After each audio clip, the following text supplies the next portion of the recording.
ભરૂચમાં વિશ્વ આદિવાસી દિવસની ઉજવણીમાં આદિવાસીઓ મન મૂકીને ઝૂમી ઉઠ્યા। દર વર્ષે 9 ઓગસ્ટે વિશ્વ આદિવાસી દિવસની ઉજવણી કરવામાં આવે છે। આ દિવસ વિશ્વભરમાં આદિવાસી સમુદાયોના યોગદાન અને સંસ્કૃતિના સન્માન માટે સમર્પિત છે।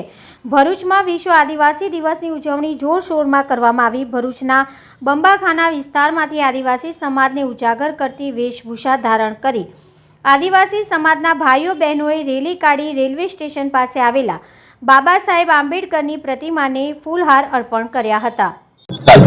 હું સંજય વસાવા આજ રોજ 9 ઓગસ્ટ વિશ્વ આદિવાસી દિવસમાં અમે આદિવાસી ભાઈઓ તહેવાર મનાવી રહ્યા છે અને અમારી આદિવાસી સંસ્કૃતિના પગપાળા આપણે બંબાખાનાથી રેલવે સ્ટેશન બાબા સાહેબ આંબેડકર સુધી અમે લોકો મોટી સંખ્યામાં ભાઈઓ બહેનો અને માતાઓ ભેગા થવાના છે અને ચેનલના ભાગરૂપે અને પોલીસ તંત્રનો અમને ફૂલ સાથ સહકાર આપે અને અમે લોકો અમારી રેલી નીકળી ગઈ છે અને અમારા આદિવાસી ભાઈઓ અને બહેનોને ખૂબ ખૂબ આભાર। સર્વ સમાજમાંથી ખૂબ ખૂબ આભાર। જય આદિવાસી જય જય।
Thank you.